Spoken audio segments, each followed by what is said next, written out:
नमस्कार विद्यार्थी मित्रांनो.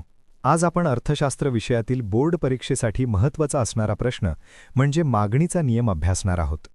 मागणीचा नियम स्पष्ट करताना आपल्याला त्यामध्ये प्रस्तावना, सिद्धांताचे विधान, सिद्धांताची गृहीतके, तक्ता व आकृतीचे स्पष्टीकरण तसेच सिद्धांताचे अपवाद इत्यादी बाबी स्पष्ट कराव्या लागतात. सर्वप्रथम आपण नियमाची ओळख व प्रस्तावना पाहूया. हा सिद्धांत प्राध्यापक डॉक्टर अल्फ्रेड मार्शल यांनी 1890 मध्ये आपल्या अर्थशास्त्राची मूलतत्वे या ग्रंथात विस्तृतपणे मांडलेला आहे. प्राध्यापक डॉक्टर अल्फ्रेड मार्शल यांच्या मते इतर परिस्थिती स्थिर असताना वस्तूची किंमत वाढल्यास मागणी घटते आणि वस्तूची किंमत कमी झाल्यास मागणी वाढते. या नियमावरून असे स्पष्ट होते की वस्तूची किंमत आणि मागणी यात व्यस्त संबंध असतो. थोडक्यात काय तर ग्राहकाने वस्तूची किंमत वाढली की वस्तूची खरेदी कमी केली पाहिजे. या उलट वस्तूची किंमत कमी झाल्यास मागणी जास्त केली पाहिजे. अशा प्रकारे त्याला कमी पैशात जास्त फायदा मिळवता येईल. हा व्यस्त संबंध स्पष्ट करण्यासाठी नियमाचे गणितीय सूत्र वापरले जाते. dx बरोबर f कंसामध्ये px. या ठिकाणी dx म्हणजे क्ष वस्तूची मागणी, f म्हणजे फलन, तर px म्हणजे क्ष वस्तूची किंमत. हे सूत्र लक्षात ठेवा, कारण हे सूत्र बोर्ड परीक्षेमध्ये वस्तुनिष्ठ प्रश्नांमध्ये विचारले जाते. यानंतर आपण मागणीच्या नियमाची गृहीतके पाहूया. हा नियम स्पष्ट करताना काही गोष्टी गृहीतके धरलेल्या असतात. म्हणजेच हा नियम केवळ तेव्हाच लागू होतो जेव्हा काही घटक स्थिर असतात. 1. उपभोक्त्याच्या उत्पन्नात बदल नाही असे गृहीत धरले जाते, कारण जर उत्पन्न वाढले तर किंमत वाढूनही मागणी वाढू शकते. 2. आवडीनिवडी, सवयी व फॅशनमध्ये बदल नाही असे गृहीत धरले जाते, कारण आवडीनिवडी बदलल्यास किंमत स्थिर असूनही मागणीत बदल होऊ शकतो. 3. पर्यायी आणि पूरक वस्तूंच्या किमती स्थिर असतात असे गृहीत धरले जाते, कारण पर्यायी वस्तू स्वस्त झाल्यास मूळ वस्तूची मागणी कमी होऊ शकते.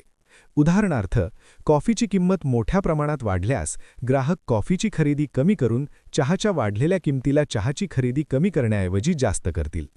4. भविष्यात किंमत बदलाची अपेक्षा नाही, कारण जर ग्राहकांना भविष्यात भाववाढीची भीती वाटली तर ते आजच्या वाढलेल्या किमतीला जास्त खरेदी करतील. 5. लोकसंख्येच्या आकारमानात बदल नाही, कारण देशाची लोकसंख्या सतत वाढत असेल तर देशात वस्तूच्या किमती वाढूनसुद्धा मागणी कमी केली जाणार नाही. 6. शासकीय धोरणात बदल नाही, कारण कर आणि व्यापार धोरणे मागणीवर परिणाम करतात. हे सर्व घटक गृहीत धरल्याप्रमाणे स्थिर राहिले तरच किंमत वाढली की मागणी घटते आणि किंमत कमी झाली की मागणी वाढते. आता मागणी पत्रकाद्वारे नियम समजून घेऊ. पत्रकामध्ये दाखवल्याप्रमाणे जेव्हा किंमत 50 रुपयांवरून 10 रुपयांपर्यंत कमी होते तेव्हा मागणी 1 किलोवरून 5 किलोपर्यंत वाढते. म्हणजेच जसजशी वस्तूची किंमत कमी होत जाते तसतशी ग्राहक वस्तूच्या मागणीमध्ये वाढ करतो. मागणी पत्रकाचा आधार घेऊन मागणी वक्र तयार केला जातो.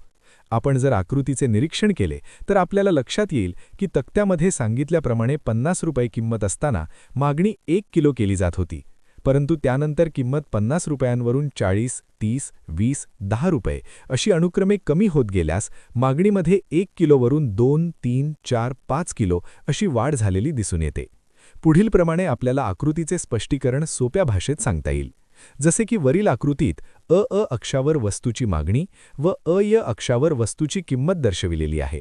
म हा मागणी वक्र आहे. हा वक्र डावीकडून उजवीकडे वरून खाली जाणारा आहे. हा वक्र किंमत व मागणी यातील व्यस्त संबंध दर्शवितो.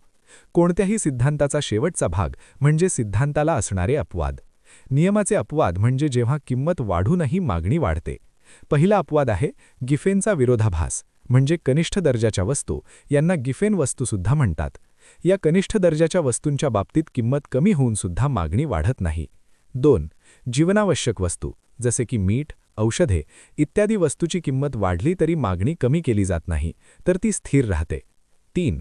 प्रतिष्ठेच्या वस्तू म्हणजे जसे हिरे, मोटारगाड्या इत्यादी वस्तूची किंमत कितीही वाढली तरी श्रीमंत लोकांकडून त्यांची खरेदी केली जाते, कारण जास्त किंमत हे सामाजिक प्रतिष्ठेचे लक्षण मानले जाते. 4. सवयीच्या वस्तू मागणीच्या नियमाला अपवाद आहेत, कारण सवय असलेल्या वस्तूंची किंमत कितीही वाढली तरी त्यांची मागणी कमी केली जात नाही. 5. किमतीचा आभास एखाद्या वस्तूची जास्त किंमत म्हणजे चांगली गुणवत्ता असा ग्राहकांचा समज असल्यामुळे ते जास्त किंमत असलेल्या वस्तू जास्त खरेदी करतात. 6. भविष्यातील किमतीचा अंदाज ग्राहकाला भविष्यात भाववाढीची भीती असल्यास सध्याच्या वाढलेल्या भावातच वस्तूची खरेदी जास्त केली जाते. अशा प्रकारे अपवाद असलेल्या वस्तूंच्या बाबतीत मागणीच्या नियमाप्रमाणे कार्य घडत नाही. थोडक्यात मागणीचा नियम हा गृहीतके व अपवादांद्वारे स्पष्ट केला जातो. व्हिडिओच्या डिस्क्रिप्शनमध्ये PDF फाईल लिंक दिलेली आहे. त्यामध्ये या प्रश्नाचे उत्तर कसे लिहावे ते दिलेले आहे. व्हिडिओ आवडला असेल तर लाईक करा, शेअर करा, सबस्क्राईब करा.